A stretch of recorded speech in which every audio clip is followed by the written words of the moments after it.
ప్రస్తుతం IPL 2024 season cricket అభిమానులను ఓ రేంజ్లో అలరిస్తుంది. గత సీజన్ల కంటే ఈ సీజన్లో ఓ వోల్టేజ్ మ్యాచ్లు వీక్షించేందుకు వేదికనుండడంతో మరింత ఆసక్తి చూపుతున్నారు. ముఖ్యంగా ధోని, కోహ్లీ, రోహిత్ లాంటి వాళ్ళు ఆయా జట్లను వెనుక ఉండి లీడ్ చేస్తున్నారు. ఈ స్టార్ ఆటగాళ్ల బ్యాటింగ్ను చూసేందుకు అభిమానులు ఎక్కువగా ఆసక్తి చూపుతున్నారు. అయితే ఐపీఎల్ మ్యాచ్ను డైరెక్ట్ చూసేందుకు ఫ్యాన్స్ ఎంతో ఉత్సాహంతో ఉన్నప్పటికీ టికెట్లు దొరక్క ఇబ్బందులు పడుతున్నారు. ఇటీవలనే చెన్నై, హైదరాబాద్ను మ్యాచ్ చూసేందుకు అభిమానులు టికెట్లు వెళ్ళగా నిరాశగా తిరిగి వచ్చారు. ఆన్లైన్లో పెట్టిన టికెట్ కొద్ది నిమిషాలకే ఖాళీ అవుతుండడంతో అభిమానులు నిరాశగా గురిచేస్తుంది. తాజాగా హైదరాబాద్ క్రికెట్ అభిమానులకు మరోసారి నిరాశ ఎదురైంది. ఈ నెల 25న బెంగళూరుతో ఉప్పల్ స్టేడియం వేదికగా హైదరాబాద్ మ్యాచ్ జరగనుంది. అయితే ఉదయం టికెట్లను విక్రయానికి పెట్టిన పేటీఎం 5 నిమిషాల్లోనే టికెట్లు అన్ని సోల్డ్ అవుట్ అయ్యాయి. ప్రతి మ్యాచ్కు ముందు నిర్వాహకులు ఇదే వైఖరి కొనసాగిస్తున్నారని విమర్శిస్తున్నారు. ఇక టికెట్లు దొరక్క బ్లాక్లోనే కొనుక్కుంటున్నారు. అధిక డబ్బు కొందరు అభిమానులు. టికెట్ దొరకని అభిమానుల నిరాశతో వెనుగు తిరుగుతున్నారు. ఎన్సీకే కాంప్లిమెంటరీ పాస్ల దుర్వినియోగం అవుతున్నాయని, కాంప్లిమెంటరీ పాస్లను బ్లాక్లో అమ్ముకుంటున్నారని అభిమానులు ఫైర్ అవుతున్నారు.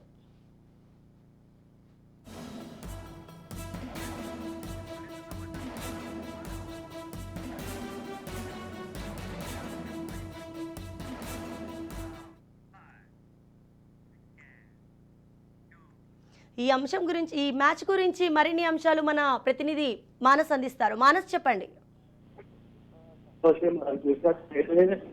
ఐపీఎల్ సీజన్ గేమ్ లో బ్లాక్ టికెట్స్ మార్కెట్స్ అంతా బాగా నడుస్తుందని చెప్పుకోవాలి. ముఖ్యంగా చూసినట్టయితే ఉప్పల్ మ్యాచ్ అంటే ఉప్పల్ వేదికగా సన్ రైజర్స్ మ్యాచ్ ఇప్పటికీ 2 జరిగినాయి. అందులో రెండిట్లో కూడా సన్ రైజర్స్ విజయం అయితే సాధించింది. మొదటి మ్యాచ్ ముంబై ఇండియన్స్ ఆడిన మ్యాచ్ లో భారీ స్కోర్ నమోదు చేసింది. అదే ఆ మ్యాచ్ లో కూడా బ్లాక్ టికెట్ల దండ అయితే బాగా జరిగింది. కాకపోతే ముఖ్యంగా చెన్నై సూపర్ కింగ్స్ లో జరిగిన మ్యాచ్ లో ధోని కేన్స్ కావచ్చు, అటు ధోని ఇప్పుడు లాస్ట్ ఐపీఎల్ ఆడుతున్నాడు అని జరిగే ప్రచారం కావచ్చు, అనేక అంశాల కారణంగా అటు కాంప్లిమెంటరీ టికెట్లు అన్ని కూడా బ్లాక్ దండలో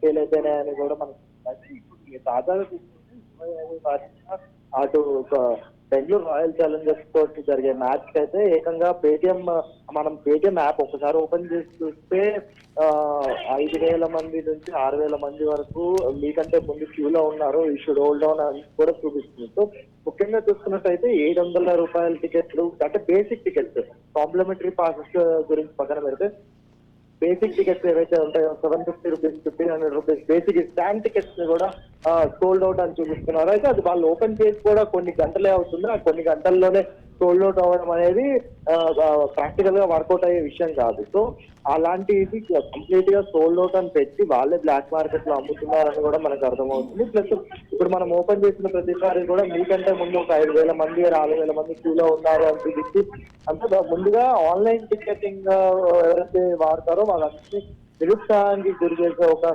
స్ట్రాటజీగా మనం చెప్పుకోవచ్చు. అయితే స్టేడియం దగ్గర కావచ్చు, అటు అనేక ప్రదేశాల్లో వాటిని మళ్ళీ బ్లాక్ మార్కెట్ టికెటింగ్ ద్వారా అంటే మనం మ్యాచ్ రోజు కూడా మెట్రో స్టేషన్స్ కింద కూడా ఉప్పల్ మెట్రో స్టేషన్ కావచ్చు, అటు ఉప్పల్ స్టేడియం మెట్రో స్టేషన్ కావచ్చు, ఈ మెట్రో స్టేషన్ కింద కూడా బ్లాక్ లో టికెట్లు సేల్ చేసిన వ్యవహారం కూడా మనకు కనపడుతుంది. సో టోటల్ గా చూసుకుంటే దీనిపై ఎస్సీఐ కావచ్చు, బీసీఐ కావచ్చు గట్టిగా అంటే ప్రణాళికని వాళ్ళ దృష్టిలో ఉన్నప్పటికీ వాటిపైన కట్టుదిట్టమైన ప్రణాళిక అయితే రచించలేదనైతే మనకు తెలుసుకుంటుంది. Right, thank you Manas.